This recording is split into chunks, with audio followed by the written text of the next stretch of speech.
Hello everyone, তোমাদের সবাইকে স্বাগতম জানাচ্ছি আমাদের ভেক্টরের আজকে 4 নাম্বার যে লেকচার। তো আমরা গতানুগতিকভাবে 1 নাম্বার 2 নাম্বার এবং 3 নাম্বার লেকচারে আমরা কিন্তু ধারাবাহিকভাবে তোমাদেরকে লেকচারগুলো দিয়ে আসতেছি। তো সেই অনুসারে আজকে আমাদের 4 নাম্বার লেকচার। 4 নাম্বার লেকচারে আমরা যেটা জানবো সেটা হচ্ছে, দেখো আমি তোমাকে যখন ভেক্টর রাশির যোগ এবং বিয়োগের জন্য কতগুলো, অর্থাৎ যোজন বিয়োজনের জন্য কতগুলো রুল লিখে দিয়েছিলাম যে কীভাবে সামান্তরিক সূত্র, ত্রিভুজ সূত্র, বহুভুজ সূত্র। হ্যাঁ, তো সেই অনুসারে আমাদের লাস্টে একটা টপিক ছিল লম্বাংশ। তো আজকে আমরা যেটা দেখবো সেটা হচ্ছে লম্বাংশের সাহায্যে কীভাবে ভেক্টর রাশির যোজন এবং বিয়োজন করা যায়। ঠিক আছে, এই যে লম্বাংশ। ঠিক আছে, তো লম্বাংশ জিনিসটা কি আমাকে আগে একটু বুঝতে হবে যে লম্বাংশ জিনিসটা কি। আমরা ভেক্টর রাশির যোজন বিয়োজন পড়তেছি। দেখো, ভেক্টর রাশির যোজন অর্থাৎ ভেক্টর রাশিকে যোগ করার জন্য তুমি অনেকগুলো সূত্র পড়ছো না, যেমন ত্রিভুজ সূত্র পড়ছো, বহুভুজ সূত্র পড়ছো, সাধারণ সূত্র পড়ছো, লাস্টে তুমি সামান্তরিক সূত্রটা পড়ছো। তো জিনিসটা কেমন ছিল, ধরো এখানে দুইটা ভেক্টর আর কি আমরা এভাবে নিতাম। এটা হচ্ছে ধরো ফি ভেক্টর, এটা হচ্ছে কিউ ভেক্টর। তো আমরা ফি এবং কিউ ভেক্টরটাকে যোগ করার জন্য আমরা কি করতাম, একটা লব্ধি নিতাম। লব্ধিটা কেমন ছিল, ধরো এই বরাবর লব্ধি। তো আমরা এগুলোকে বড় করতাম, এটাকে বড় করে আমরা একটা জাস্ট এখানে সামান্তরিকের মতো একটা নাম দিতাম। তাহলে এখানে কাজটা করছে কি, সামান্তরিক সূত্রে যে কাজটা হয়েছে সেটা হচ্ছে দুইটা ভেক্টরকে যোগ করে একটা ভেক্টর করছি। এখন আমি তোমাকে প্রশ্ন করলাম, ভাইয়া একটা ভেক্টরকে তুমি দুইটা ভাগে ভাগ করতে পারবা? আমরা দুইটা ভেক্টরকে যোগ করে একটা ভেক্টর তৈরি করছি। এখন আমি তোমাকে প্রশ্ন করলাম যে দুইটা ভেক্টরকে অর্থাৎ একটা ভেক্টরকে তুমি দুইটা ভেক্টরে রূপান্তর করবা, তাহলে কি কাজ বললাম বলো? একটা ভেক্টরকে দুইটা ভাগে বিভক্ত করবা। তাহলে এটা কি যোজন নাকি বিয়োজন? অবশ্যই বিয়োজন। একটা ভেক্টরকে দুই ভাগ করবা। তো এই কনসেপ্টটার জন্যই আমাদের এখানে মূলত লম্বাংশ জিনিসটা লাগবে, এবং লম্বাংশ থেকে পরবর্তীতে আমরা উপাংশ শব্দটাও কিন্তু আসবে।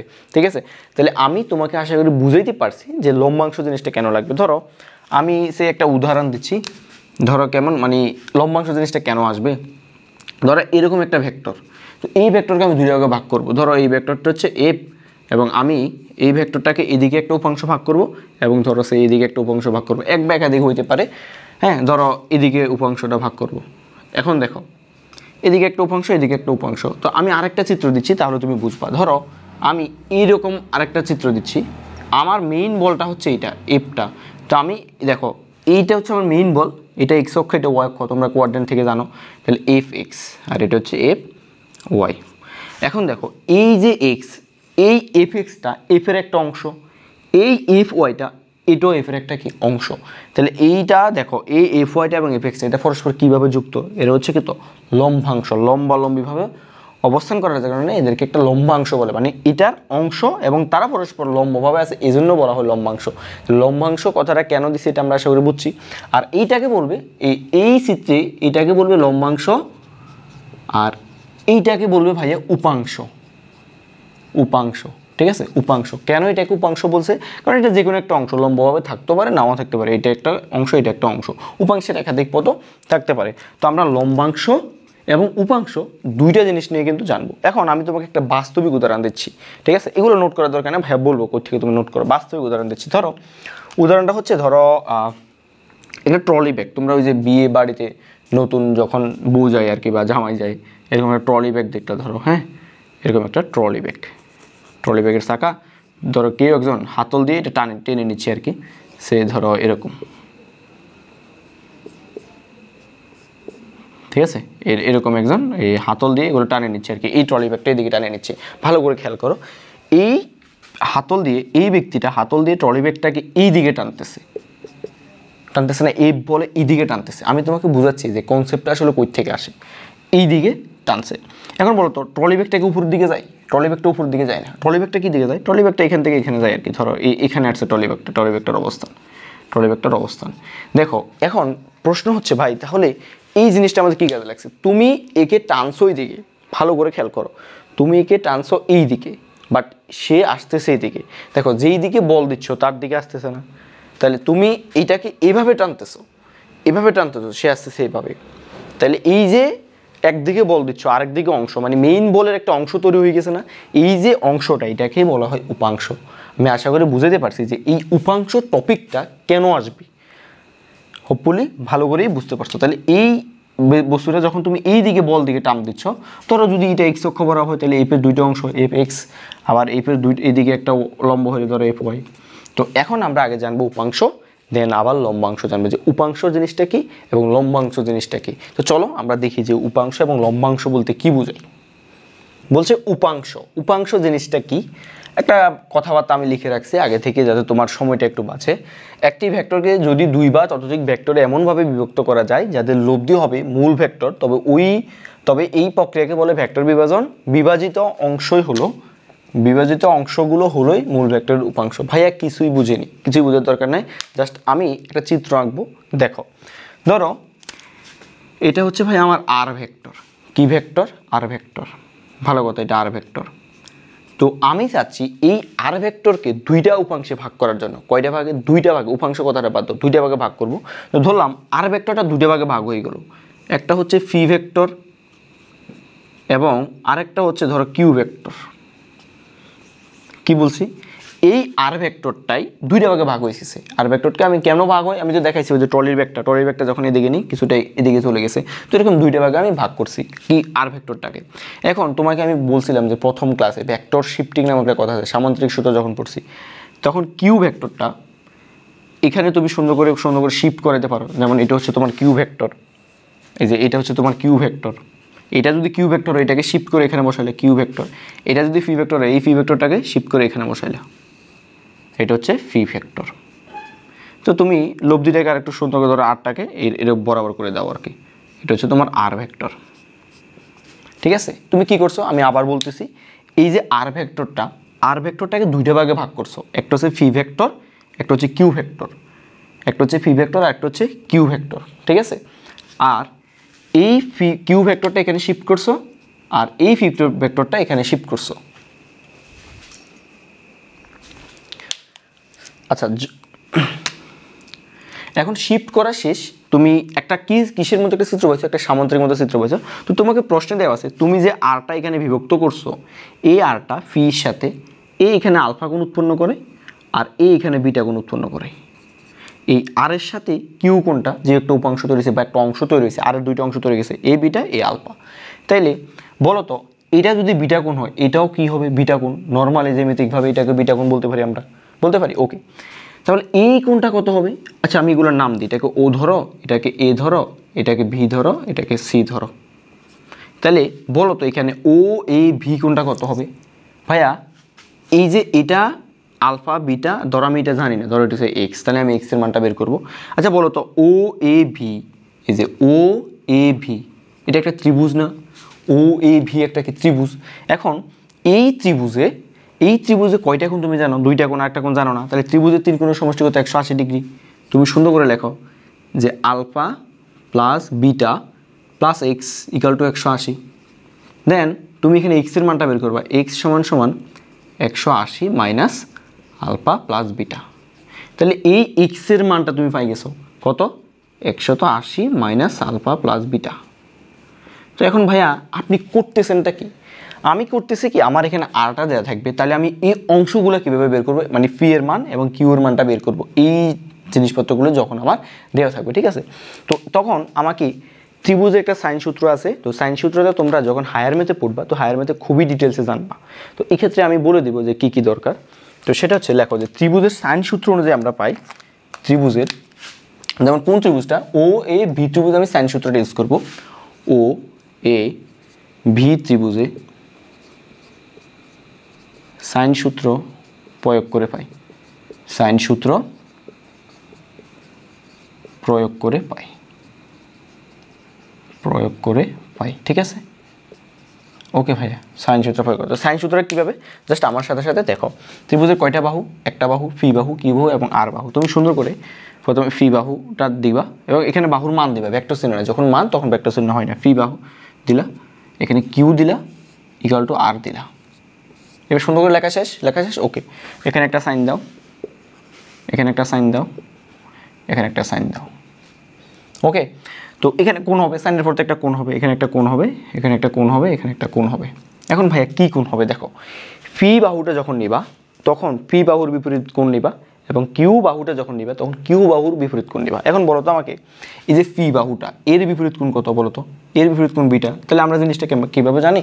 ধরো এই যে এইটা একটা ত্রিভুজ আর কি আমাদের, এই ত্রিভুজের এটা হচ্ছে এ কোণ, এটা হচ্ছে বি কোণ, এটা হচ্ছে সি কোণ। তখন আমরা এটাকে বি বাহু ধরি, এটাকে সি বাহু ধরি, এটাকে এ বাহু ধরি। দেখো এই বাহুর ছোট হাতের এ বাহুটাকে এ ধরা হয়, কোনটাকে বড় হাতে ধরা হয়, এ বাহুর বিপরীত কোণ হচ্ছে বড় হাতের এ, সি বাহুর বিপরীত কোণ হচ্ছে বড় হাতের সি। তাহলে এই ত্রিভুজটা যখন তুমি কল্পনা করবা, এই যে ফি বাহুর বিপরীত কোণ হচ্ছে বিটা, তাহলে তুমি এখানে বিটা লেখো। ওকে, এবার কিউ বাহু, এই যে কিউ বাহুর বিপরীত কোণ কি? নর্মালি দেখো এই কিউ বাহুর এই কোণ অনুযায়ী এই কিউ বাহুর বিপরীত কোণ হচ্ছে ভাইয়া আলফা, তাহলে এখানে আলফা লেখো। তাহলে আমি ব্র্যাকেটগুলোকে আর ছোটো করে দিই, ঠিক আছে। এখন বলো এই যে আর বাহুটার আর এর বিপরীত কোণ কত? 180 মাইনাস আলফা প্লাস বিটা। তাহলে এখানে আমি সুন্দর করে লিখি যে মাইনাস আলফা প্লাস বিটা, ঠিক আছে। এই সূত্রটা জানা আছে, সাইন সূত্র ব্যবহার করছি, এখন আমাদের খুব ইজি। তো এখন আমরা এখানে এটা সময় লিখতে পারি যে phi divided by sine beta, তারপর equal to Q divided by sine alpha. তো ভাইয়া এখানে আর সমান sine 180 minus alpha plus beta. একটা কথা আমি বলে রাখি, নোট ডাউন করে রাখবা, সাইন 180 মাইনাস এক্স, এটা সমান লেখা যায় সাইন এক্স। এটা কোথায় পাবো ভাইয়া? কোথায় পাবো? আমরা যখন ম্যাথ করবো ত্রিকোণমিতি পাবো। Sine 180 minus x equal to sine X. তুমি চাইলে ক্যালকুলেটার চেক করতে পারো, তুমি এক্সের যে কোনো একটা মান ধরে এই জিনিসটা এবং এই জিনিসটা তুমি চেক করতে পারো, আমার কোনো অসুবিধা নাই, ঠিক আছে। তুমি চাইলে চেক করতে পারো। তো এখানে এক্সের পরিবর্তে কিন্তু এক্স নাই, এখানে আছে কত? Alpha beta. তাহলে আমি এখানে এটাকে যদি এক্স ধরো, এক্সের পরিবর্তে আলফা বিটা, অর্থাৎ সাইন 180 মাইনাস আলফা বিটা সমান লিখতে পারি শুধু sine alpha beta, sine alpha plus beta. ভাই আবার বলেন এটা কোথেকে আসছে? এটা আমরা ম্যাথে পাবো, তুমি জাস্ট এতটুকু পরিমাণ তুমি জাস্ট এখানে ম্যাথের জন্য মনে রাখো। আমি এখন যদি ত্রিকোণমিতিক লেকচার দিতে চাই, ওখানে চলে যাবে আধা ঘন্টা, তাহলে আমি তো সময়টা অপচয় করবো না, ঠিক আছে। তাহলে sine 180 minus x equal to sine x, তাহলে sine 180 minus alpha plus beta এর সমান সাইন বিটা। তো ভাই আপনি কি বের করে বলছিলেন? আমি বের করব এই যে আরটা যখন দেওয়া থাকবে, এই কোণগুলো যখন দেওয়া থাকবে, তখন ফি এর মান এবং কিউ এর মান। দেখো তো তুমি এটা সমান এটা লিখতে পারো, এটা সমান আবার এটা লিখতে পারো, তখন এখানে লিখতে পারো যে এখন কি লিখবা ভাইয়া? এখন এই যে এইটা সমান যদি এটা হয় যে phi divided by sine beta সমান R divided by sine alpha plus beta, ঠিক আছে। তো তুমি ফি বের করবা, তাহলে ফি সমান কত? ফি সমান হবে যে R sine beta divided by sine alpha plus beta. দেখো তুমি সুন্দর করে এখানে ফি এর মানটা কত সুন্দর করে বের করে ফেলছো। তোমার আর এবং কোনগুলো দেওয়া থাকলে তুমি কিন্তু ফি এর মানটা পেয়ে গেছো। আমি একটু দেখতেছি দেখা যাচ্ছে কিনা, হ্যাঁ দেখা যাচ্ছে। তাহলে দেখো তো আমি এখানে ফির মানটা পেয়ে গেছি, অর্থাৎ এই একটা উপাংশ আমি পেয়ে গেছি। এখন দেখো ভাইয়া এখন কি হবে? এখন আমি কিউ এর মান বের করবো, তাহলে এই লাইন সমান এই লাইন লিখবো, তাহলে আবার এখানে লিখবো আবার আমরা লিখতে পারি কত? কিউ ডিভাইডেড বাই এই যে সাইন আলফা ইকুয়াল টু এখানে R divided by sine alpha plus beta. Okay fine. তো এখান থেকে তুমি কিসের মানটা বের করবে? কিউ এর মানটা। তাহলে কিউ সমান যে এই দুইটা গুণ, যে R sine alpha divided by এই যে সাইন আলফা প্লাস বিটা। দেখুন তো ভাই পাই গেছেন কিনা? এখন দেখো তোমাকে যদি আর এর মান এই কোণটা এবং এই দুইটার মধ্যবর্তী কোণ কত ডিগ্রি আছে, তখন তুমি উপাংশ দুইটা খুবই সুন্দরভাবে বের করে ফেলতে পারবা। দেখো তুমি কিউ এর মানটা বের করে ফেলছো। এগুলাকে বলা হয় উপাংশ। তাহলে এটা হচ্ছে আর এর একটা উপাংশ, এটা হচ্ছে আর এর আরেকটা উপাংশ। তাহলে পি এবং কিউ এই দুইটাকে আমরা কি বলতে পারি? এটা হচ্ছে আর এর উপাংশ। এই দুটি আর এর উপাংশ, আর এর দুটো উপাংশ। ক্লিয়ার? দেখো কত সুন্দরভাবে আমরা উপাংশ জিনিসটা একেবারে ক্লিয়ার করে ফেলছি, উপাংশ। তাহলে তোমাকে যখন আমি আবার বলতেছি, যখন তোমাকে এখানে আর দেওয়া থাকবে এবং কোন দুইটা দেওয়া থাকবে, তুমি সুন্দর করে এখানে ফি এবং কিউ এই দুইটা জিনিসকে তুমি কি আকারে লিখতে পারো? উপাংশ আকারে লিখতে পারো। তাহলে এইটা ছিল আমাদের উপাংশ। উপাংশ নিয়ে আমরা ইন টোটাল জানা শেষ। তো উপাংশ থেকে উপাংশ জিনিসটা যখন লম্বভাবে থাকবে, দেখো এখানে একদম সোজা বাংলা কথা, এখানে আর দেওয়া আছে, আর দুইটা উপাংশ লম্বভাবে নাই, যে কোনোভাবে থাকলে তাদেরকে উপাংশ বলে, এবং যারা যখন লম্বভাবে অবস্থান করবে তখন তাদেরকে লম্বাংশ বলে। তুমি যদি লম্বাংশের সঙ্গে এভাবে দাও যে উপাংশ সমূহ লম্বভাবে অবস্থান করলে তখন তাদেরকে লম্বাংশ বলে। তো চলো এখন আমরা দেখব যে লম্বাংশ জিনিসটা কি বোঝায়। এখন আমাদেরকে বলছে যে লম্বাংশ, অর্থাৎ আমি এখানে লিখছি যে কোনো ভেক্টর রাশি দুটো উপাংশ যদি, আমি আগেই বলছি যে কোনো ভেক্টর রাশি দুটো উপাংশ যদি লম্বভাবে অবস্থান করে তখন তাদেরকে লম্বাংশ বলে। আগে কিন্তু আমরা আলফা বিটা দেওয়া থাকতো। তাহলে এখন আমি শিওর হয়েছি যে আমার আরটা যে মূল ভেক্টরটা দেওয়া থাকবে ওই ভেক্টরটার সাথে আমার যে দুটো উপাংশ বের হবে, ধরো এটা হচ্ছে আমার মূল ভেক্টর, একটা উপাংশ এদিকে আর একটা উপাংশ এদিকে, দেখো এই কালো উপাংশটা আর সবুজ উপাংশটা পরস্পরের সাথে কিন্তু লম্বভাবে আছে, তাহলে এদেরকে আমরা বলবো লম্বাংশ। তো আমরা লম্বাংশ বের করার যে টেকনিকটা এটা একটু দেখবো। ধরো ভাইয়া এটা হচ্ছে তোমার আর, ঠিক আছে, এটা হচ্ছে তোমার আর। তো এখন তোমাকে নির্দিষ্ট করে বলছে, কোন টোন দেবে না কিন্তু, এখন তোমাকে বলছে নির্দিষ্ট দিকে এটা হবে এদিকে আর এটা হবে এদিকে, এরা পরস্পর লম্বভাবে আছে, ঠিক আছে, ওকে। তো দেখো তো এটা এক্স অক্ষ, এটাকে ওয়াই অক্ষ ধরতে পারি, তাহলে এটাকে যদি ভূমি ধরো তাহলে এটাকে তুমি কি ধরতে পারবা, যে আর এক্স ধরতে পারবা এবং এটাকে তুমি আর ওয়াই ধরতে পারবা। ক্লিয়ার? আশা করি বোঝা গেছে। তো ধরো একটা কোণ তোমাকে দেওয়া থাকলো, এটা হচ্ছে আলফা। এখন তোমাকে বের করতে হবে আর এক্সের মান এবং আর ওয়াইয়ের মান। তো তুমি কি করবা, বুদ্ধিমানের মতো এখানে একটা ত্রিভুজ কল্পনা করে নেবা, একটা সুন্দর করে ত্রিভুজ কল্পনা করে নেবা। ধরো এটা একটা ত্রিভুজ, তাহলে এই আর এক্সটাকে আর একটু ছোটো করে আঁকো, এটা হচ্ছে তোমার আর এক্স। তাহলে এতটুকু পরিমাণ আর এক্স, এতটুকু পরিমাণ আর, আর এতটুকু পরিমাণ হবে কত, আর ওয়াই, ঠিক আছে, এতটুকু পরিমাণ কত আর ওয়াই, চিত্রটা সুন্দর হোক, ওকে। তাহলে আর ওয়াইটা বের করবো। ধরো তো ভাইয়া এখানে ও আমি ধরি নাম, ও এ ধরো বি সি হয়ে গেল চতুর্ভুজ, কোনো অসুবিধা নেই। আচ্ছা বলো তো ও সি এবং এ বি এটা এক না, এই যে এই বাহুটা আর এই বাহুটা এক না, এটা যদি আর ওয়াই হয় তাহলে তো এটাও তো আর ওয়াই।